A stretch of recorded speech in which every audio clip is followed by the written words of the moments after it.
Axons Unleashed.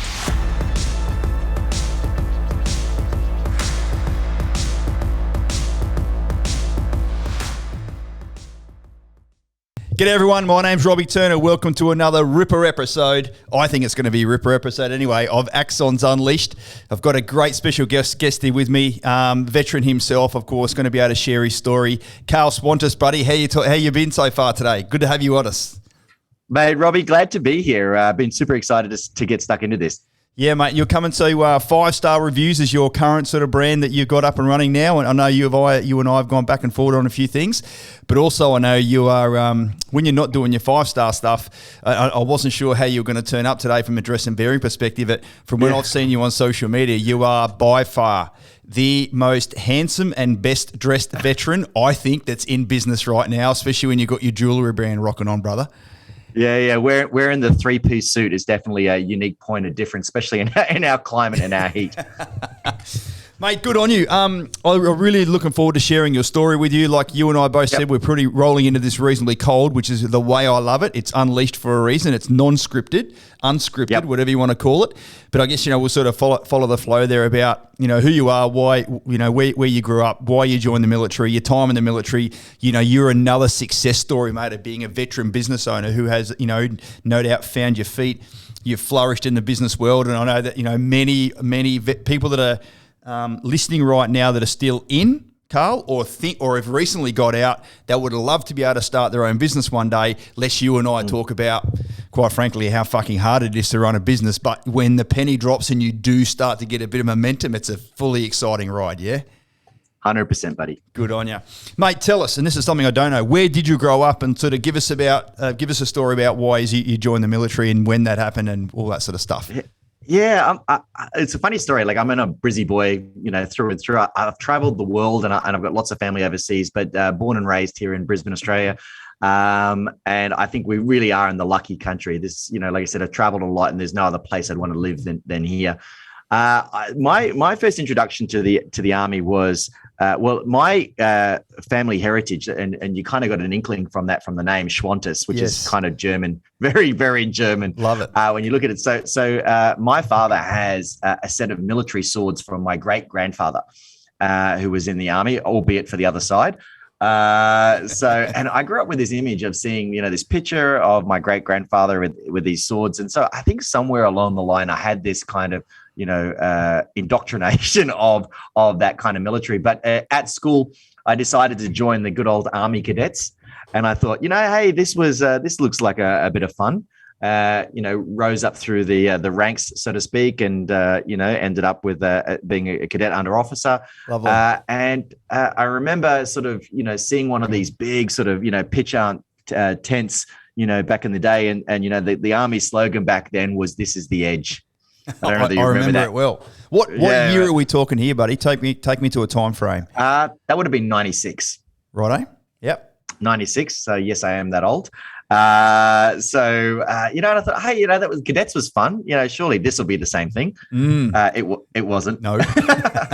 Yeah, I can remember our last 2 weeks down at the Mildrew State Forest down there, and it had rained for the last 12 of the 14 days we're out bush. And, the commandant comes around in his dry bone jacket saying, "Hey, boys, having a lot of fun?" It's like, yeah, peachy. And I think back then you had to have a sense of humor. Otherwise you cracked, getting 2 to 4 hours sleep a night for 2 weeks was certainly a lot of fun. But, you had some good mates that I'm still mates with to this day that, you went through that experience together. I was just thinking, at least that's probably one of the real things about cadets that does happen in military life, be it in training or ops or whatever, that you do spend long periods of time out in the elements and Mother Nature it's just funny how it is that if you're going away for 2 weeks, that'll be the wettest fucking 2 weeks of that month that you're there. So Murphy's Law strikes a lot. Yeah, mate, pretty was. And I remember graduating, and it was I remember on the core preferences, there was, I think at the time I wanted to do armored, then int, and then artillery, and then somewhere all the way down the bottom of my preferences was army. And what I ended up becoming was a forward observer. And what's the first thing they do to a forward observer? See that hill up there? We need you to go and take your stuff for a couple of days. You'll be up there, you know, which was quite funny. But I loved all that stuff. I love the camaraderie. I love who doesn't love the guns, you know, and the blowing shit up from a long way away. Yeah. So honestly, if you've ever been up on a hill with a pair of binos, you know, calling in you know, artillery is such a buzz. You know, hearing that round whistle over your head was honestly a lot of fun. Yeah, you and I share some similarities there, mate. Having joined the Royal Regiment myself as a young digger in junior NCO to senior NCO, and then when I commissioned across the captain, I've basically went and raised a JTAC capability down at 2 Commando. So yeah, having done many years on the hill as an FOAC, and then getting the opportunity to do it myself as the FO, like you rightly say. How was life for you after Duntroon? Did your ROBC? How was life for you as a junior officer in artillery? Because it's pretty dog eat dog, quite frankly, isn't it? It's not no place for a timid soul, put it that way. No, you had your fellow subbies, and actually, you know, that's one of the things I almost miss most these days is the old dining in nights. Of course, I think things are a lot different these days. I think there's certain things that you can't do that we used to do back in the old days. That's just life in general.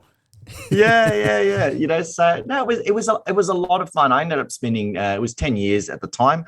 You know, went through my last posting was at the Divisional Joint Force Headquarters here at Inogra. And you know, as a captain, you're the most junior rank there. Making brews all day. I still remember these, like the briefing, and you got like you know, you really develop a great appreciation for the other services. You know, like you had the Air Force guys, and they were like, "Yeah, sir, you know, we don't want it. That's not convenient to come in from here, and we, you know, this and that." And then you get the SAS boys come in and go, "Sir, you want that? No problem. We'll take that. How about that? Should we take that? Yep. All right." And those two, while we're there, you learn pretty quickly. It's easier to teach those guys how to call in fire support than for me to do their job. Yeah, very good. Yeah, I did some time down at Special Ops headquarters, and that's reasonably joint headquarters as well, and certainly down at JOC anyway. You just walk down a different set of stairs and boom, you know, the whole rest of the military's there. I love working in a joint environment. You know, that jointery that we talk about. Trying to do things by yourself is obviously not going to be the case. You need the Navy, you need the Air Force, and you know, everyone's sort of working together. I loved having the opportunity of just exploring other people's bits that they bring to the overall sort of show there, and until you work in a joint headquarters as opposed to just single service or single corps or even single brigade, you just don't get that awareness. So for me, I guess, and I don't know whether you know this about me, but my wife and I actually had 4 kids under 2. Shit, I'm sorry to hear that. So, you know, I kind of put it down to that kind of overachiever kind of mindsets. Like some people, when I want 4 kids over 8 years, they said, "Screw it, I'm going to do it in under 2." No, it wasn't the intention. But you know, at that time, there was an opportunity to go on a deployment to Iraq. But you know, the idea of leaving my wife at home with 4 kids under 2 would have probably been a marriage ender. The end of you. So, yes. So that was for me the lynch point to kind of start embracing a new change. And we had the family business, which was the diamond business.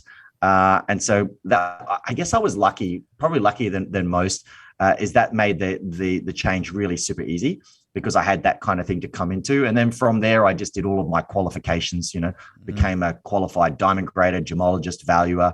And that was taking us all the way up till about, so enlisted in 96 and then got out in 2006, which is when the triplets were born. And then that, you know, spending the time in the diamond business probably took me up till about, 2020 when COVID hit.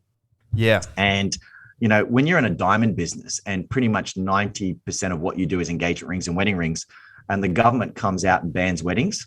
Yes, they did. Not a great business to be in. So we pretty much at that time lost 97% of our revenue for 8 weeks. Oof. And I can honestly tell you that was like really dark days. You know, like I had everybody that was like lead flow from the front end that basically just ghosted us, which understandably, like, you know, it was a stressful time. Nobody knew what was happening. But instead of people responding, their response was just to kind of go silent. All the clients that we'd had completed work for did the same thing. So, you know, couldn't get any money in, which is cash flow is, you know, the lifeblood of any business. And then I had suppliers on the other side saying, "Hey, you know, all that stuff we sold you about a month or 2 ago, we need the money." Yeah. And if you don't give us the money, we're going to start suing. which was like, and when you're dealing with things like diamonds, we're not talking about small amounts. There were lots of zeros. So I got put into this position where it was kind of a case of do or die. And it was kind of like your back's against the wall and you've got to come up with some other way to make money because the current one is just dead in the water. And so I looked at, I kind of started looking at the numbers, and it was kind of like, well, where are our clients coming from? Because ultimately, if you could find out where your clients or existing clients had come from, that's a great place to start looking to get new clients. And what I found was, and at that point, I think I was pretty clueless. That's that kind of ignorant bliss where, you're just carrying along and business is good, but you just don't know where it's coming from. So what I found was that in the year previous, we'd had 173 clients come to us from our Google reviews. And that was like more than 3 sales a week, which translated to more than $1 million in top line revenue. Yeah. Awesome. And I thought, holy shit, like here was this kind of like revenue that was coming in and we were just totally, unaware of. Yes. And so I started going down this rabbit hole, and I tell you what, it's been an amazing rabbit hole, but I started teaching other people how to do what it is that we do in their business so that they could actually, start generating more Google reviews. And for my first program, I sold 25 people into my first program for a net revenue of 25 grand for a program that I hadn't even started. So like it was that ability, like I said, you got to come up with some way, and that's what I did. And then I basically created it as I was doing it. So I think a piece of advice I give to a lot of people looking to make that transition and to start something is don't wait, which is again a thing of mine. I'm a bit of a perfectionist. Don't wait till you got all your ducks in a row. Go out there, sell it first, and then find out how you're going to actually deliver and execute on it later. The old 80% solution now is better than 100% solution never. Yeah, love it, mate. Yeah, and do you reflect on some of the skills, attributes, characteristics of being an army officer that would have helped you through some of that? I Probably think subconsciously. So. Yeah, I think so. I think you've got to have the drive. I think you've got to have the drive, the grit, the determination, the ability when the shit's hitting the fan, just to kind of bunker down and just get on with it. But also have this unrelenting kind of pursuit of information excellence and to try and just be the best. And as I was spending the next 12 months, 18 months kind of extracting the IP as to why I do, how I do, what I do, the thing has just grown. Like you think that what I do is teach you how to get Google reviews, but it's actually created so much more. It's about staff retention and attraction. People want to go and work for other people with great online reputation. So I'm hearing all the time people saying, I just can't find good employees. The truth is, and to use a Tinder analogy, the truth is that everyone's swiping left on your business. I think that's the right way, isn't it? Is it left? I don't know, mate. Probably I sideswiped, pun unintended. I sideswiped that element of life, and me and my wife got together before that really exploded. I've never had an online dating profile. No. So I think it's left. So the thing is that people are just not even approaching your business to ask for an interview. It's because they've looked at your online reputation, and whether it's a millennial thing, I don't know. But what I do know is that more and more people today are writing reviews than they've ever done before. Agreed. So it should come as no surprise that if more and more people are writing reviews, that more and more people are also reading reviews. Yep. So what I've seen, and I guess one of the things I love about what I do is it's that kind of case of perspective. It's about looking at things from a different angle, because true perspective can never come from the position you're standing. Mm-hmm. So what I've seen is over time, I remember back in the old days, the Yellow Pages ads, like every year it almost seemed to go up $1,000 or $2,000 for no other reason than they had a monopoly. And that was the age of print. And it was kind of like, well, how do you track? Like you spent $2,000 on a full page ad. Did anyone come? Who knows? Then we kind of transition into this space around digital, which was clicks, impressions, click-throughs, all of that sort of stuff, which is certainly better than print, because you have that metric of being able to track the conversion. But what I see now is that we're moving into a new age, which is all around reputation marketing. And I like that term. And I talk about reputation-driven revenue. So it's like, how can you make your reputation pay you a dividend? Like you work on it, a reputation, like it's the old saying, like it takes 10 years to build a great reputation, but you can destroy it overnight. Yep. A good reputation, a solid reputation takes time to build.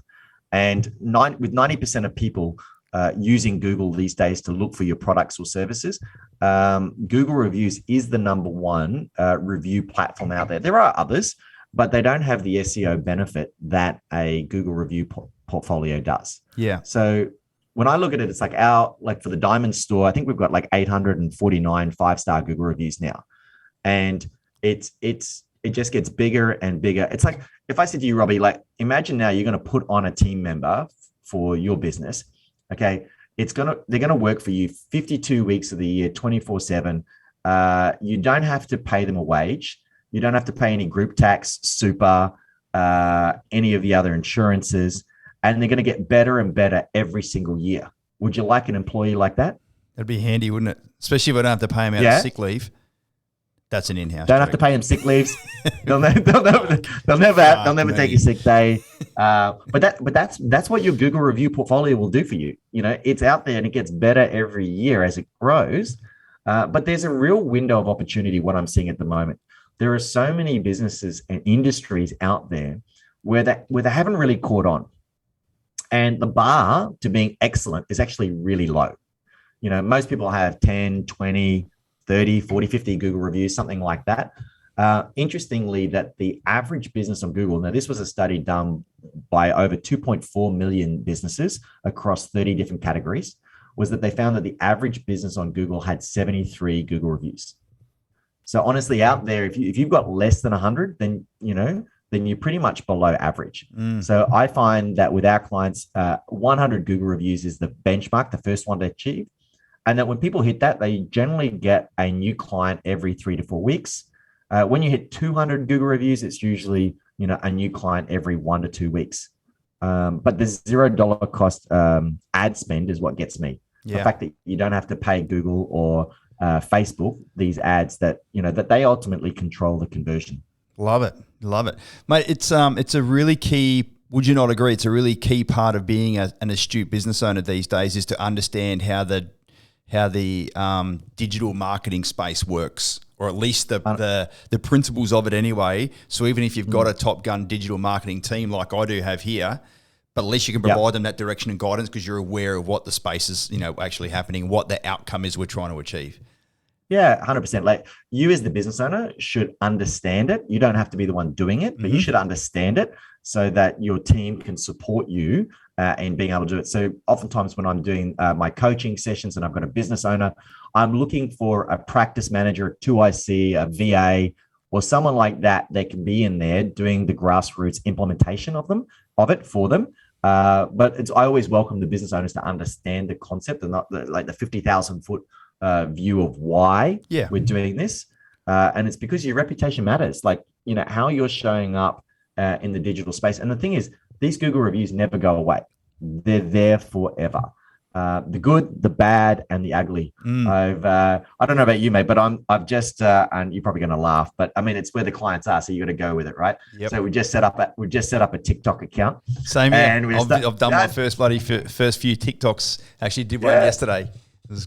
Mate. So we're just getting in there as well. But this is where people are consuming the content. This is where people are going to kind of find out what is the ideal thing. And I use it all the time just for short, snackable piece of information. But there is this real thing at the moment where there's this bottom layer, which is that unaware, or what I call the ignorant bliss. It's like you don't know what you don't know. And then you kind of move up to that next level where now you start kind of getting a little bit of an idea about what you don't know. Then the next level up there is where you're actually in the implementation and execution of what you're learning. And obviously the top level is mastery, where you kind of get that. And I understand, like, for most people in the beginning, this is a weird thing. Like going up and asking someone for a Google reviews is a bit weird. It's not part of our everyday vernacular. It's not something that you do at home when you get home. Hey, honey, how was your day? Can you give me a Google review? I'd be interested to read some of the Google reviews if we had to rely on our spouses for that. But what I know is that in the beginning, when it, like with anything, when anyone tries something, their conversion rate is pretty crappy. Like it's usually 1 out of 10, 1 out of 15, something like that. Yeah. But what I do is I give them all the scripts, the systems, the tools, everything that they need. And most people can increase their conversion ratio up to at least 50%. For me, when I do it, my conversion ratio is usually about 8 out of 10. So 8 out of 10 people I'll ask will generally leave me a Google review, but I've done it 10,000 times. It's that whole mastery concept of doing something 10,000 times. So for me, it's perfectly, normal and just part of what I do. I actually love it. Yeah, because the client writes. So who doesn't love to hear nice stuff about themselves? The client's writing all about how awesome your business is and why they should go. And look, at the end of the day, if a client has had a good experience and you ask them at the right time in the right way, yes. it's a fucking no-brainer. Like you've got to hit them at the right time in a genuine, authentic manner to ask for that. Like it's one of those. So it's almost like asking for referrals as well. We ask our clients. This is what I say to them. Who else do you know at your workplace that deserves to feel the same way you're feeling right now? They're like, Mate, you hit the nail right on the head. Quite a few people. It's doing the right thing at the right time, because doing the right thing at the wrong time is still the wrong thing. Yep. And so the term that we use for what we do is it's called the happiness window. Yep. You got to find the time when the client's at their happiness. But the interesting thing is that where a lot of people just fall down in this is that they just simply don't ask. And I had a good friend of mine. He was at this local cafe, and she was there with some girlfriends. It was their birthday, and the business owner came out. The cafe owner came out and shouted them a round of coffees. Came out and sang happy birthday, did all that sort of good stuff. And she was telling me, so it was great. The food was fantastic. The personalized service. The guy came out. And I said, that's awesome. I said, did you leave him a good Google review?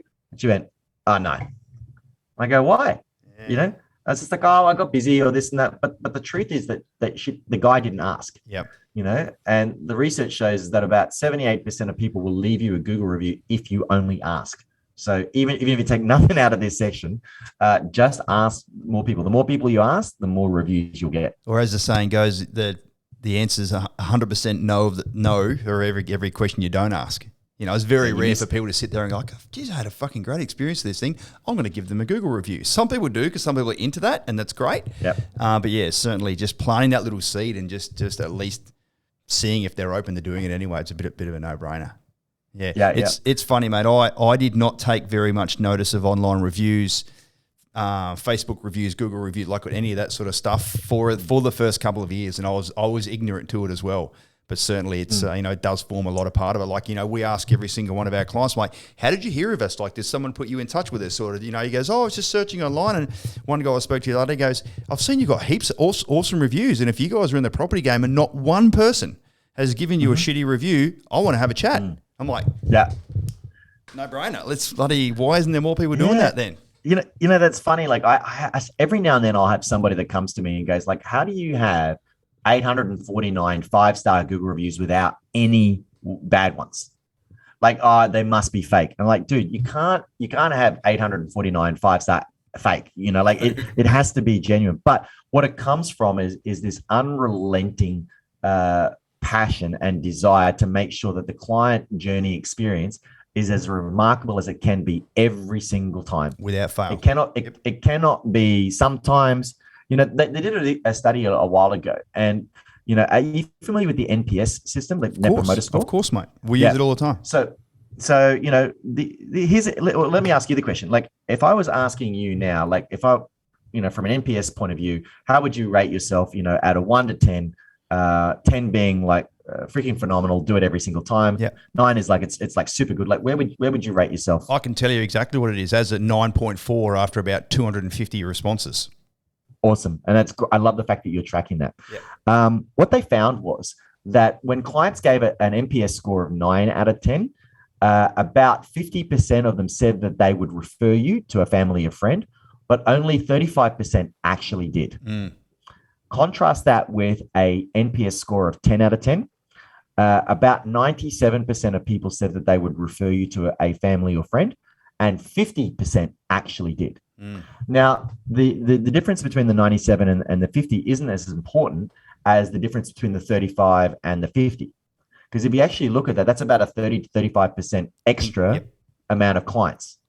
But what that shows me is, or reinforces to me, is that you have to have this kind of mindset that it's all about delivering a 10 out of 10 experience every single time. Not sometimes, not most of the time. It has to be every single time. And particularly, like, it is with yourself, when you've got team, it's not about you as the business owner being amazing, shit hot, and then the other guy lets the team down. Everybody at the team has to be at that same level, so that if I come and speak to you today, I get 10 out of 10. If I come and talk to, Jono or Frank. Whoever's got this shirt on, buddy, that's all that matters. Yep.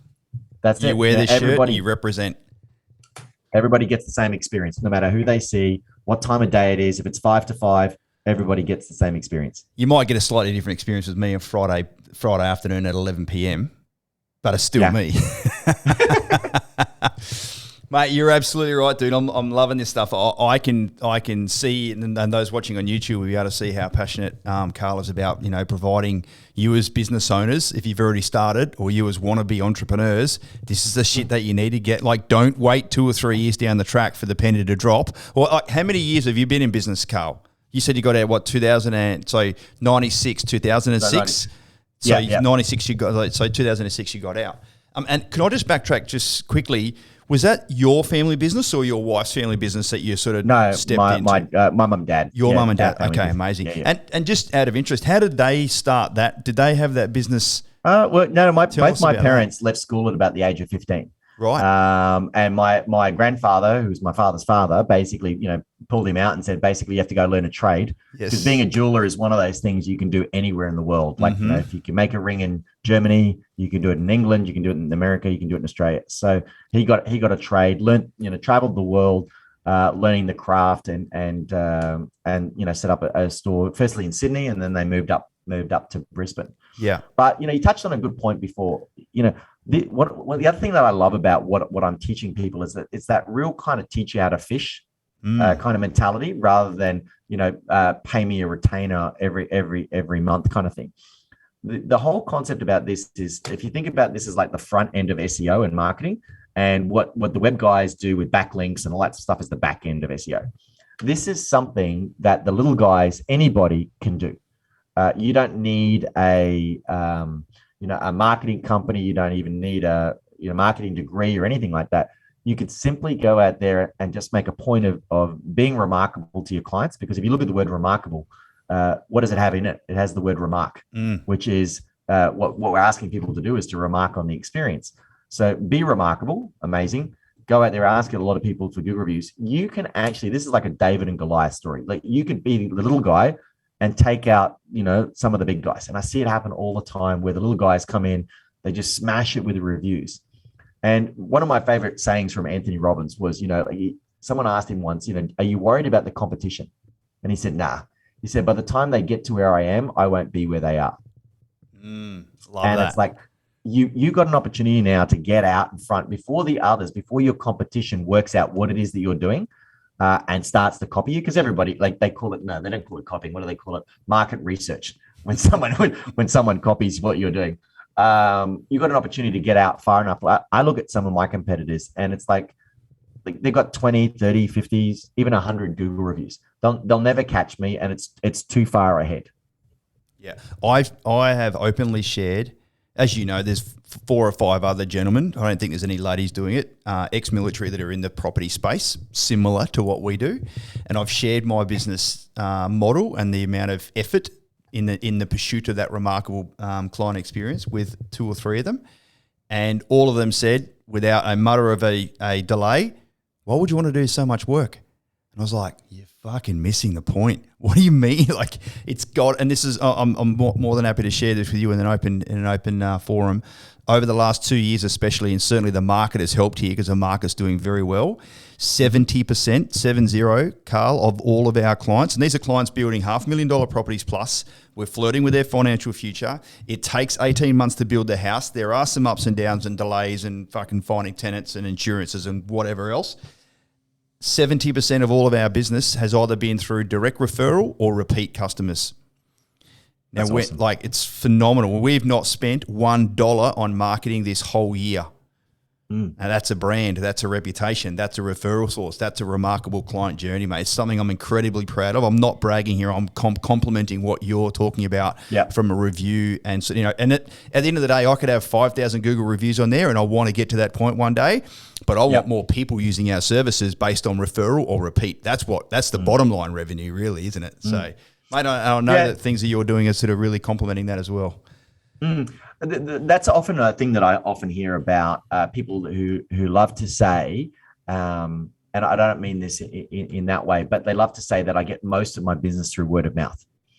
The problem with word of mouth referrals is that it's probably the least strategic form of marketing that you can do, because you need all of these ducks to line up in a certain row. I need to be sitting across the bar from you at the same time we're sharing a beer. And I have to happen to mention I'm wanting to build a house, and you go, oh well, it just so happens that, hey, have you checked out Robbie and all that stuff? So many things. Then you give me the details. Then I've got to remember that, and I've got to then there's action. So many things that have to happen for that to happen. Whereas for me, the whole online reputation and the Google stuff is it just happens on autopilot. It's there whenever I'm searching and I'm in that space of looking. You pop up from that, and when someone types this, and just this might be an interesting point to backtrack for those just in the beginning phases, but when you type a search into Google, what comes up at the very top is the paid ads, correct, which most people ignore. Then you have the next section down, which is called the map 3, which is all about your local search.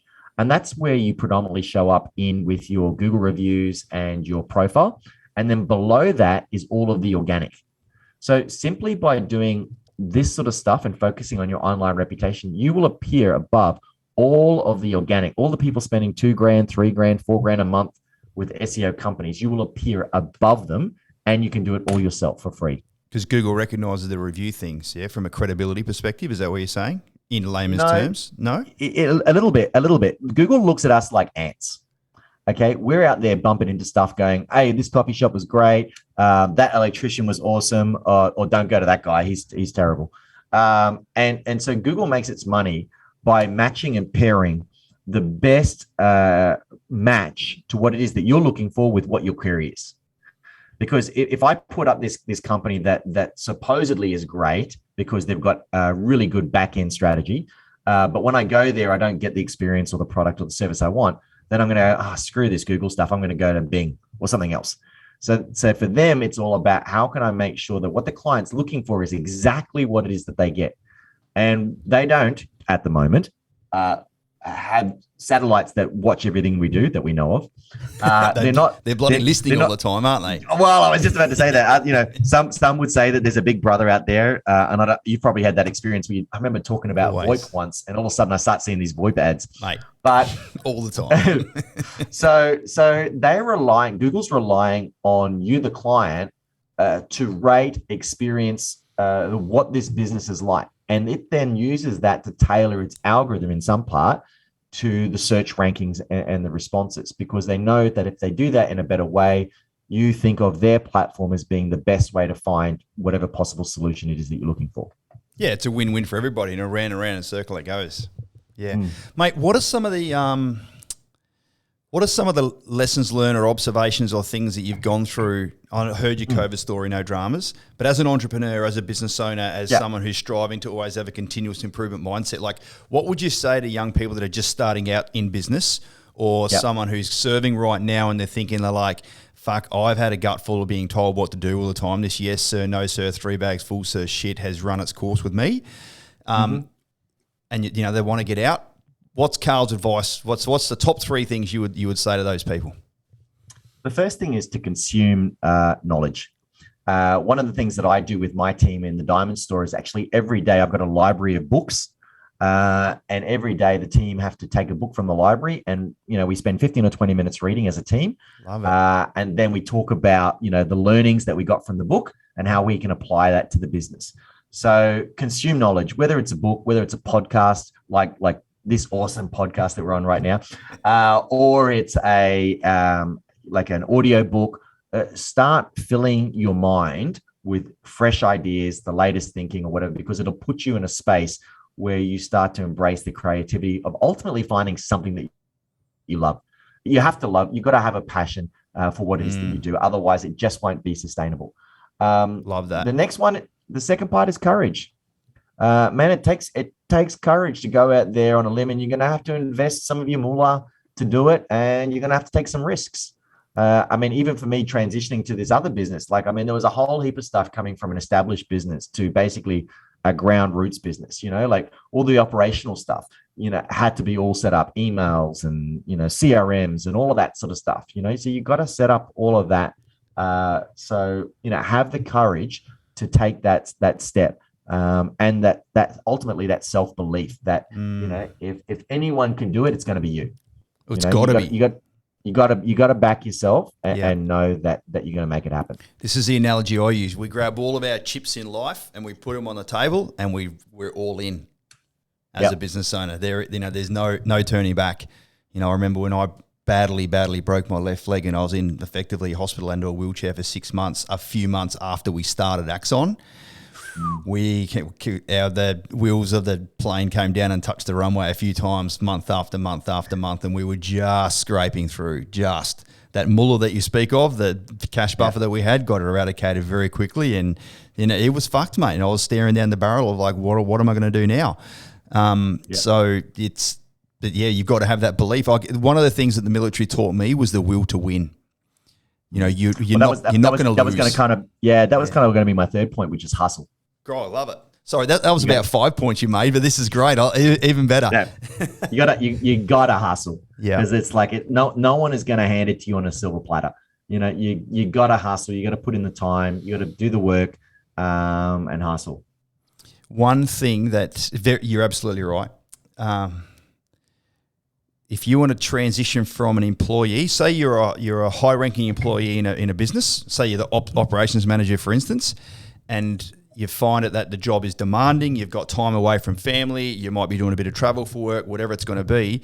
If you want to leave that business and start your own business, and you think you're going to have more time and more freedom and more flexibility, as you just laugh in my face, I'm like, fuck, have you got something? Have you got something coming that you have not thought about? Yeah, it's what all of us, like there was that old saying that I think is quite funny. They say that being a business owner is like a walk in the park. What no one tells you is it's Jurassic Park. Yeah, I want to say, I don't know what park you're talking about. Yeah. It's like, we started a business so that we can have more time, money, and freedom. But the truth is that particularly in the early days, until you come to that point where you can leverage the business. So, in part the transference from Xenox Diamonds to 5-star was I promoted somebody internally to the position of general manager. Great. So that they can now run that business. I work at Xenox maybe 1 day a week, and I pop in and every now and then when they need me for mentoring, support, and that sort of thing. But the business largely runs on its own. But I've created the boundaries and empowered the team to operate within those boundaries to kind of deliver the results that we need, and that's allowed me then to start the next business and grow and develop that. And then I'm a sucker for punishment, so maybe when I get that one up and running, there's probably another business there somewhere for me to do. I have not got to that point in my life. Granted, you've been in business longer than I, and even though Axon recently turned 5 years old, I still feel so junior, so immature, still so much to learn, and I'm certainly learning a lot of lessons, even as we go day by day now, which is brilliant. That's certainly there's so much time and effort and energy, and when you're a business owner, you don't go home and switch off. It's in here and in here, my head and your heart, 24/7, isn't it? You can't switch it off. It's impossible. So you don't really sort of get that break. One of the things I've loved about being in business, this is not about money, but it's about the feeling of the business progressing and making revenue and helping people out when you're not directly involved. Like last night, my team presented 2 properties to 2 separate clients, and I was on another separate call myself. So the business was helping clients and achieving its vision and its North Star, and therefore making money in the meantime as well by providing those services, and I'm not directly involved. It's almost like, as a property investor, when you have your tenant come in and they're now paying the mortgage for you and the property's now paying for itself and you've got that self-licking ice cream, it is a wonderful feeling, but it takes a long time to get there. Tell us about your first experience of being able to make money and help other people and ultimately achieve the business's vision, but you weren't actually directly involved in that call?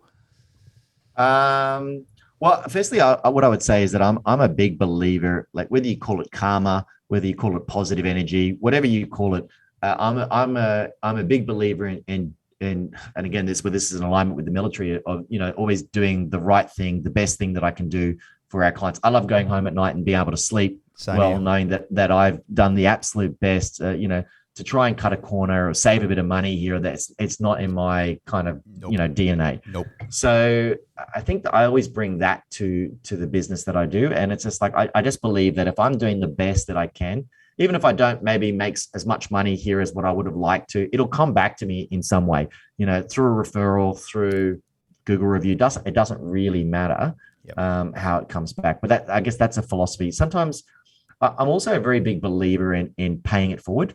Mm-hmm. Love that. So I do a lot of charity work for different organizations. So at Xenox, there are two main charities that we support, which is number one is the domestic violence against women through the Women's Legal Services. Amazing. And they've got this big, it's actually on this Saturday, which is the Dancing CEOs. They get 12 CEOs. I've heard of CEO sleep out, but not dancing CEO. This is way funnier.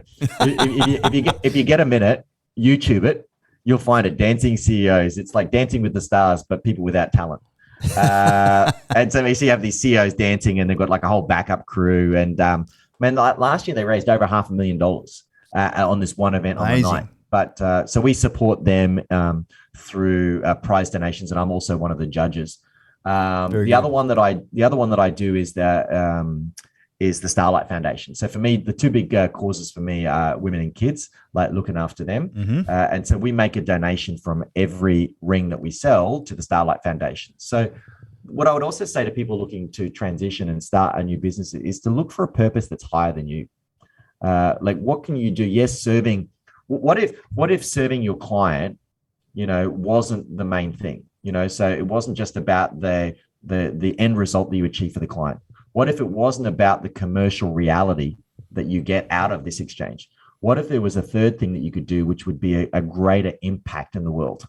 Like from a self-fulfilling prophecy, I like that's my belief. It's like, what else can I do above and beyond the commercial reality, helping the client get what they want and doing something bigger in the world? So for the Google project, what we're doing is that for every Google review that our clients get while we're working together, because what we believe is that when someone has a great experience, something amazing happens to their face. They smile, they're happy. So what we said was like, when we help a client get a Google review, their clients are smiling. But what if we could make that smile happen somewhere else in the world? So for every Google review that our clients get, we donate 1 day of vocational training to a young girl in the Philippines to pull their family and themselves out of poverty. Because if you look after in these countries, if you look after the women, you think you're looking after one person, but you're really looking after six, because they look after the kids, the husband, the partner, and all that sort of stuff. Elderly parents, all that stuff. All of that stuff. Yeah. So that would be another thing I'd say is like, what is it could be your local RSL, it could be whatever it is. It doesn't matter what you choose for you, but choose something where just as the process of you being in business, that you're also doing something good for the world. Yeah, it was something we started about 3 years ago. Was $50 for every coaching session that we get booked goes to a veteran charity of their choice. So the client takes care of their $347 for the coaching session and go, right, boom, $50 goes to PTSD Dogs, Commando Welfare Trust, Legacy, Mates for Mates, Soldier On, whatever. We're up over $40,000 that we've donated now to all those veteran charities. And awesome. As a veteran-owned business, mate, as you are, but with lots of veterans that work in the business as well, our mission is to empower the defence community to secure their financial future.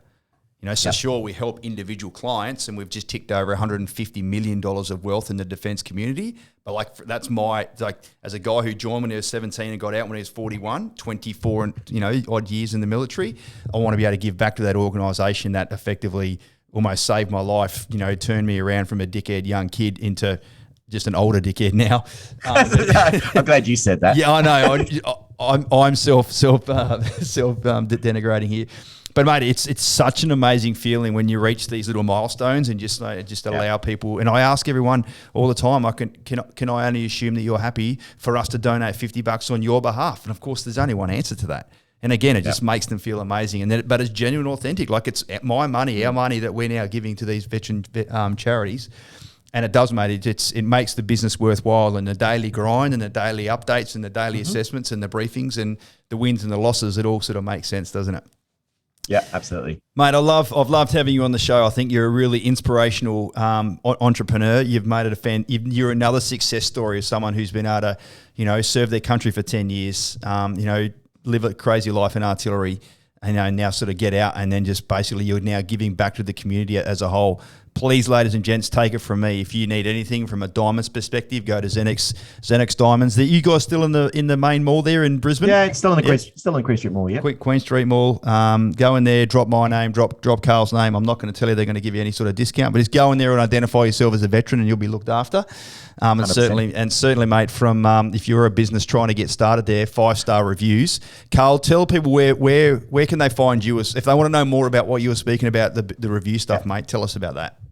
So, mate, they can either hit me up on LinkedIn, and the other thing I'll say is if they reach out to me and let me know that hey they heard it on this podcast or that they're a veteran, what I'd love to do is offer them just a complimentary, there's no strings attached, 30-minute Google coaching call where I'll walk them through where they are. What are some of the mistakes that people make when they first start out? Benefit from my years of stuffing things up, and I'll point you in the right direction, give you some support, some coaching. Mate, I'm just happy to do that in a way of giving back, because if I can help you establish your business and get you set up, then I'm sure you'll go off to do some amazing things in the world. But you can reach me on LinkedIn. You can go to our website, which is my 5-star reviews with the number 5 in there. Just hit me up on Facebook. Facebook page there as well. Yeah. See Facebook page. Stuff coming through. Hit us up there as well. Beauty, mate. Karl Schwantes, thanks very much for joining us, brother. Good luck in everything you're doing, and rock on, another really successful veteran entrepreneur. Thanks for joining Axons Unleashed, mate. Thanks a lot. I enjoyed the day. Thanks, buddy.